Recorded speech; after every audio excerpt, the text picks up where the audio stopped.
Hello and welcome back to Talent 101. This time we're going to look at LFS down back 4 or LFS down 4 in Tekken 8. This is because there is no additional low here anymore. Left Flamingo used to have 3 lows. Now it's only stuck with 2 lows. So Season 2 maybe will give another low in that input. But in the meantime, if you press any input with the 4, for as long as it's down back, down, or down forward, you will always get this low. So there's pretty much no room for error when you want to get combat low.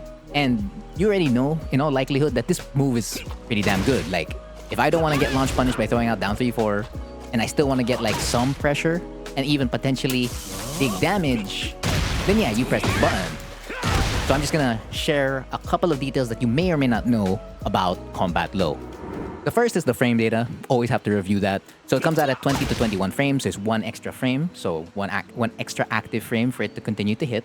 And it's +4 on hit, and it's -12 on block. And as you saw earlier, if it knocks down, you get extra damage, depending on like how your opponent wakes up. And you'll always go on the right foot forward, the stance you kind of want to be in, most especially at the wall if you want to lay down the pressure.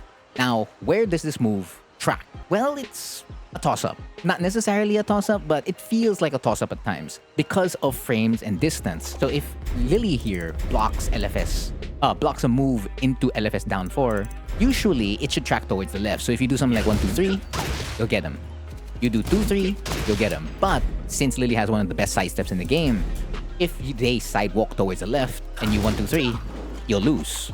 You do 2-3, you'll lose. But against a standard or below average sidestep, generally it's catching towards the left. You're never catching towards the right at all. So like 1-2-3 versus sidestep right, it's gone. Change it to sidewalk right, 1-2-3, gone. But that changes the moment you go +4. So if we reset this back to sidestep left and we do CD3, the phalanx, you'll catch sidestep left as expected. You will catch sidewalk left. And interestingly enough, you will also catch sidewalk right. So moving 1 frame up and moving slightly farther away from the opponent changes its tracking like dramatically. Now it's just like, wasn't that both up close? Not necessarily. So just to review it, if you do 1-2-3, you see how when he lifts his leg, it's at 0.9, 0.8. After phalanx, while his leg is still up, you're ending at 1.2. So going from pretty much point blank to not really point blank, but still point blank in a sense. The only place where it starts to lose to after CD3 is sidestep right. So not a sidewalk right, a sidestep right. So basically, if you throw out phalanx, you're like, okay, I have like a pseudo homing low here. And actually, you can make it homing if you did the move after Flamingo Rocket, LFS forward 3, because that's gonna catch sidewalk right, or sidestep right here in this instance, sidestep left, sidewalk left, and sidewalk right.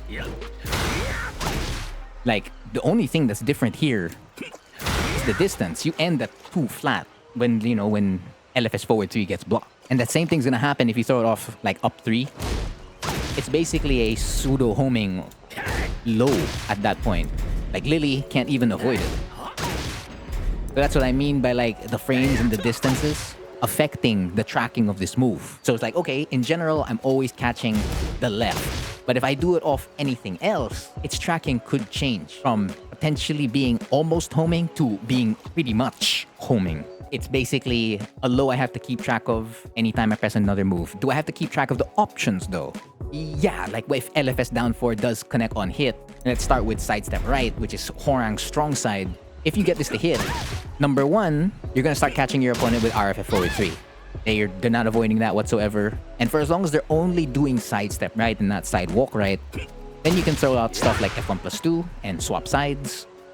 You can throw out EF1, and you can throw out pretty much all your lows like down 3-4, down 4, and down back 4. The only low that's not part of this is down back 3.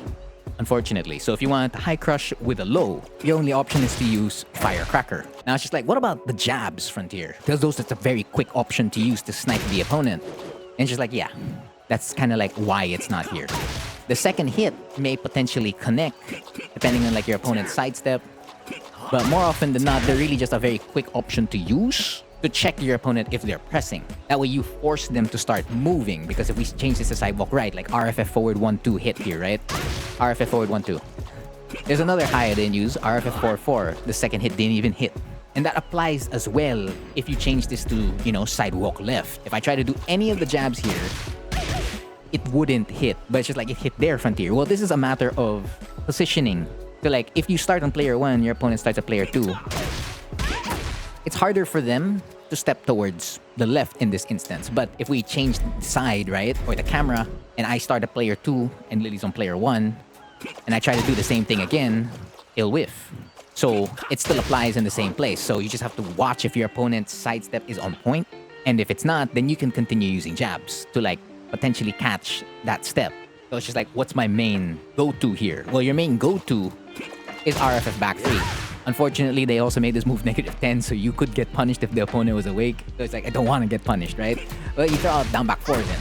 You're pseudo-homing low in this situation. It's just like, you don't have a mid to use. Like DF2 whiffs here, but it's just like that sidewalk left frontier. Okay, I'm gonna change this to sidestep left. I'm gonna throw it out. It still whiffs. I know, it's supposed to mirror situations like RFF2, RFF back 2, and RFS2. And just to show that out, if you do RFS2 right there, and then do DF2, it wins. So that's like the extra frame covering it. But generally, that's just like how it's supposed to work. So it's like, it doesn't work with that with combat low. So there is no low to cover you here.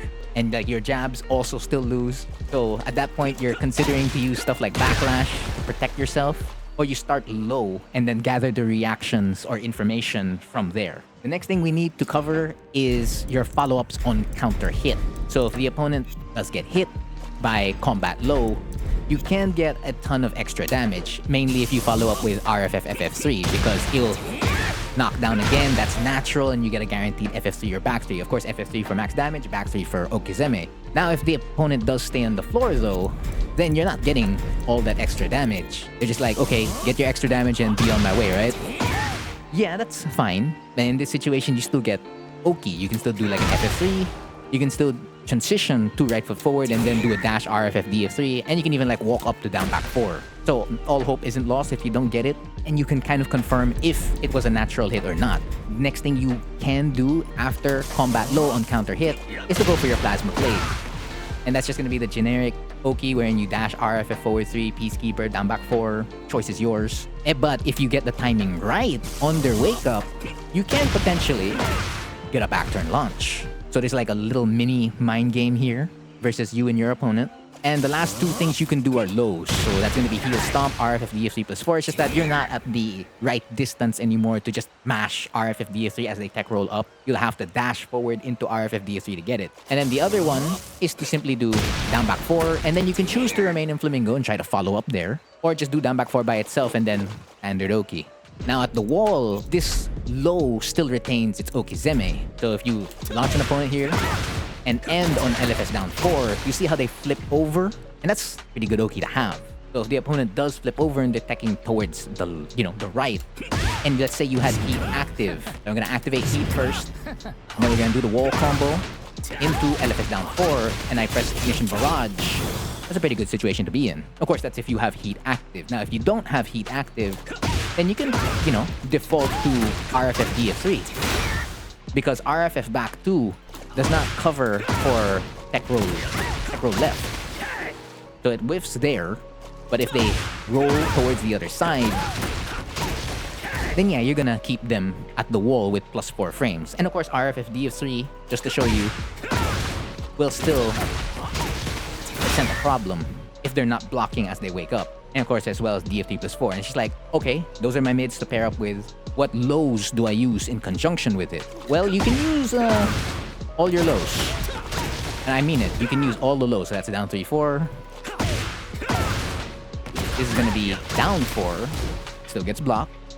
You can go for RFF down back 3 now, compared to like in open after LFS down 4 connects. And you can use your trusty old down back 4, which is probably the low you'll use more often than not. So it's great that it retains its wall Oki, because in open space, this is the one thing they nerfed from it. So as soon as you get a combo, before you could spike the opponent to the floor with LFS down 4 or down back 4 in older games. But now, as you can see, they just like they hop afterwards after getting hit by it. So it's Oki lost in open. It's sad, but it is what it is. So basically, to round up LFS down 4 or combat low, this is 100% your safer low in Left Flamingo. Now, of course, if you do get this move to hit, you have to be very, very careful because your jabs can lose to sidestep here, and DF2 no longer exists in the equation in terms of catching any step. So you're gonna have to rely on a lot of your highs and your lows and the occasional mid. So yeah, a lot of mind games that are gonna be played around with LFS down 4. That's why you can simply just do the move and hop back. And if they challenge, like let's say they do a down jab or a jab, now you can catch that with like a right plasma blade, or you can opt to like move instead and move around their option. Because yeah, if they do a power crush or a rage art, you're still in range to simply just grab them. And yeah, since you're in RFF, you're gonna have a unique throw in jackknife, which is a 1+2 break. When this move does get counter hit, again, my recommended follow-up is to go for RFF forward 3 because this potential damage is very, very hard to ignore. But if you want to keep it consistent, simply go for left plasma blade in back 3 or right plasma blade in RFF F4 slide 4. But be wary about right plasma blade because it may whiff in that situation from time to time, most especially if the wall's in your way when you get it to counter hit. Yeah, so that's pretty much everything I know about LFS down 4. This low is still very, very good. It did take a few hits, most especially in like the open Okizeme for combo enders, but a much needed low rather for Hwoarang in Tekken 8. So yeah, again, that's been the lesson for this video. I've been Frontier, and thank you for watching.